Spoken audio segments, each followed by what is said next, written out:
Hi, my name's Tom Hallam. I'm lead artist on Solar Storm and STS-96, and today I'd like to take you through building a ship in the game.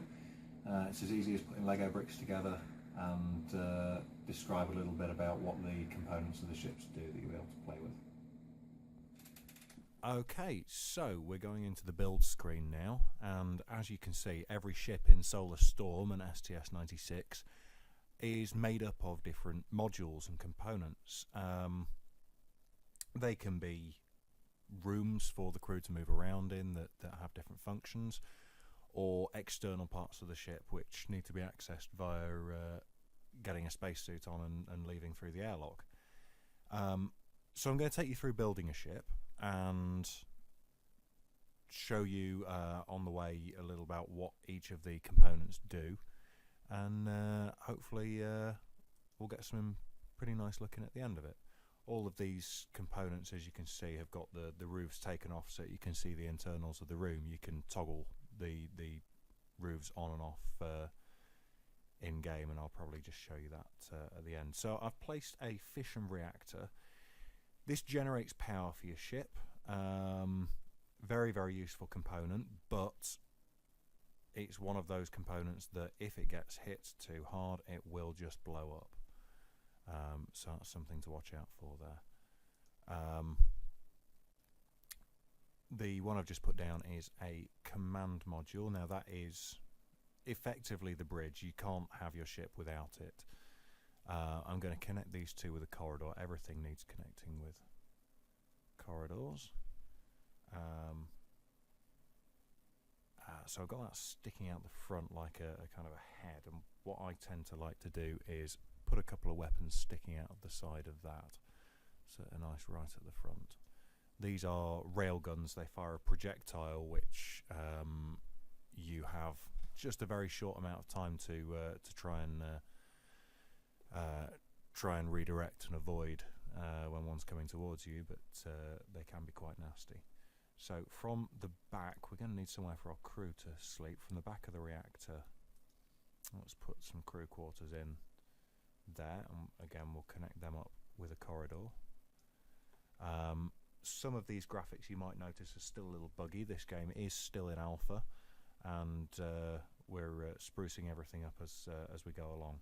Now there are various other ways to generate power in this game for your ship. There are solar panels that you can attach to the ship, and for real emergencies you can carry batteries, and I think just to be on the safe side I'm going to put a couple of batteries.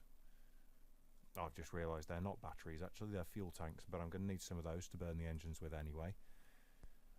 You can also rotate components, as you can see, so I'll just put batteries down that neck there alongside the fuel tanks.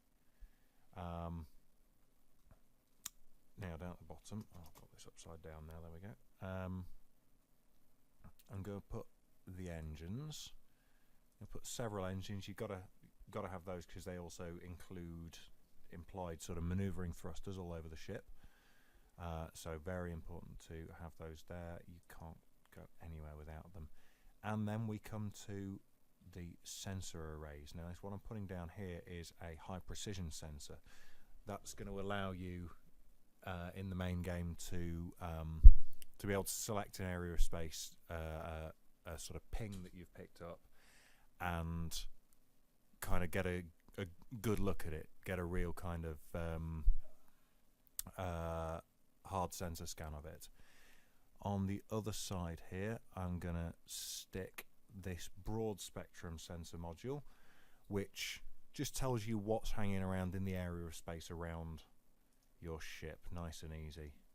And we'll connect both of those to the reactor with corridors. Now, the places that you put these components, I'm trying to keep it a bit symmetrical, trying to get it sort of looking quite nice, but the actual positioning of all these components is very important to you as a player, because it's really going to affect your play style. If there's certain elements that you've made redundant, so you've got a backup system in case one fails. If there are certain elements that need protecting, like the reactor, the full game of Solar Storm is going to have armor plating that you can add to parts like that, but there are certain bits that you might want to really protect in the middle of the body of the ship and not have right out on one side.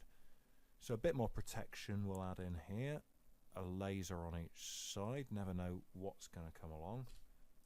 And again, we'll put some corridors in to join them up. Oh, we need corridors to join the engines there as well. There we are.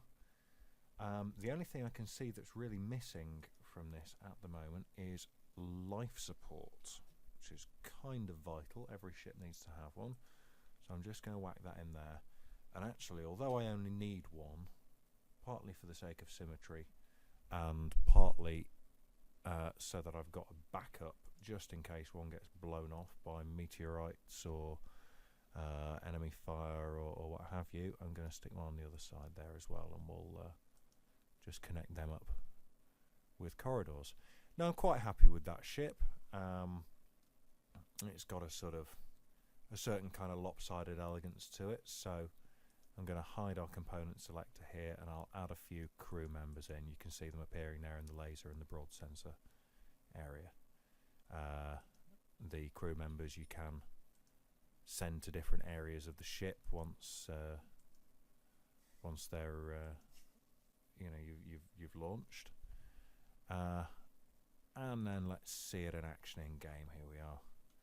Just to give you a look, that's the roofs on there, and you can see what the ship looks like from the outside.